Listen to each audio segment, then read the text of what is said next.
صلح کی موجودگی کے باوجود خیانت کی گئی تھی، قریش کی بت پرستانہ حکومت کو رونتے ہوئے مکہ میں فاتحانہ داخل ہو گئے۔ سرداران مکہ میں سے عہد شکنی میں اشتراک کرنے والے قریشی سرداروں میں سے جن لوگوں نے معاہدہ حدیبیہ کو توڑنے میں بنو بکر کا ساتھ دیا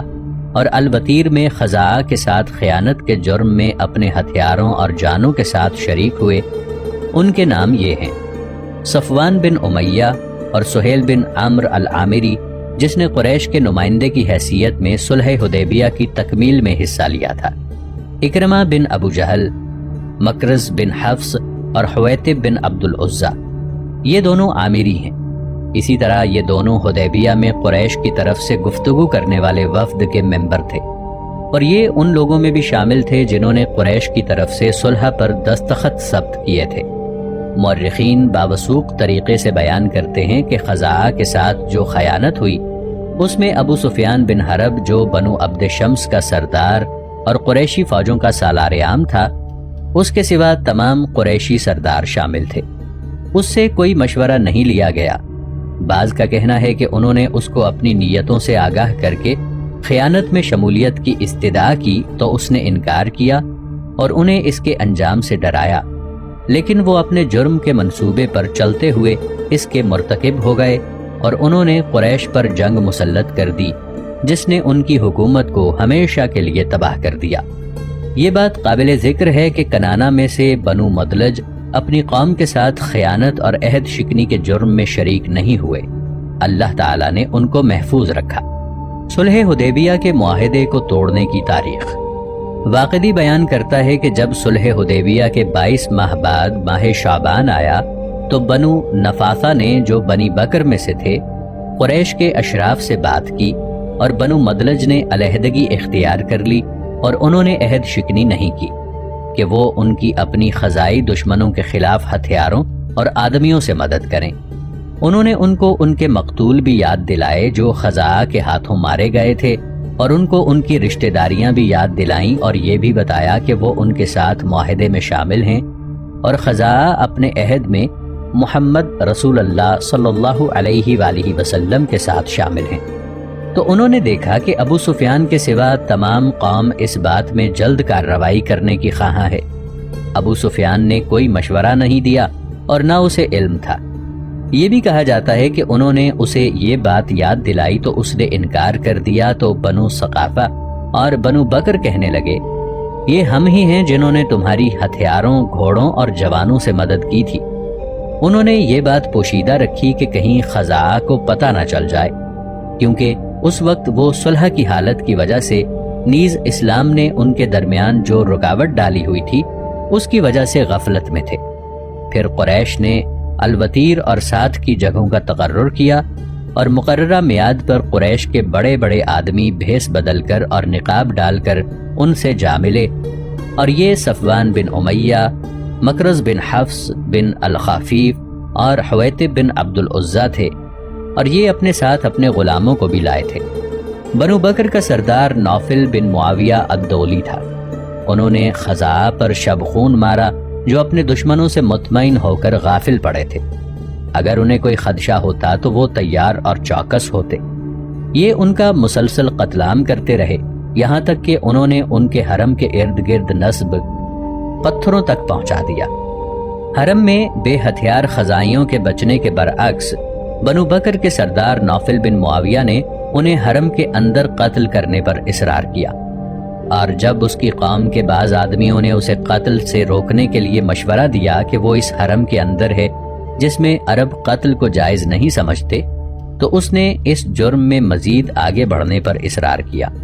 اور جب اسے اس کے بعض رفقا نے کہا کہ ہم حرم میں داخل ہو چکے ہیں،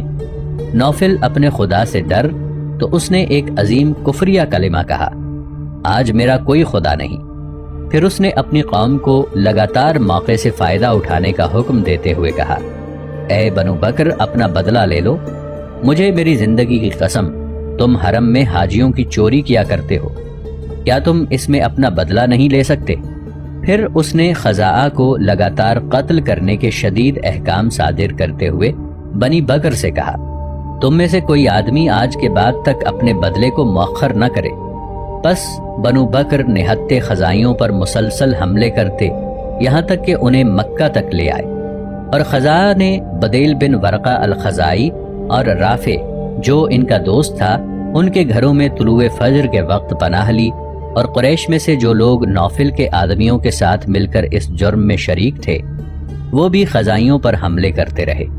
یہاں تک کہ وہ مکہ میں بدیل اور رافع کے گھروں میں داخل ہو گئے۔ وہاں پر حملے میں شمولیت کرنے والے قریشی سمٹ سمٹا کر اپنے اپنے گھروں میں داخل ہو گئے۔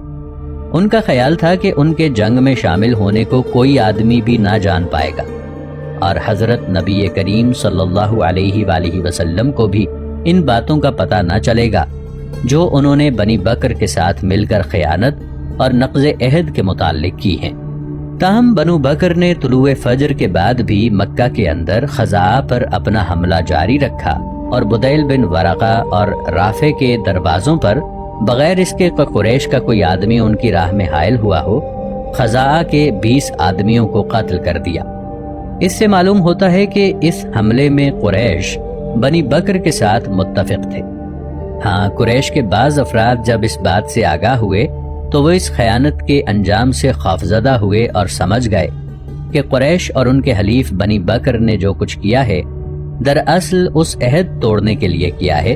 جو ان کے اور رسول کریم صلی اللہ علیہ وآلہ وسلم کے مابین ہوا تھا۔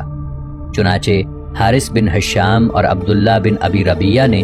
سہیل بن عمرو اور اکرمہ بن ابو جہل اور مکرز بن حفص اور حویتب بن عبد العزیٰ کے پاس آ کر انہیں اس فعل پر جو بنی بکر نے ان کی مدد سے کیا تھا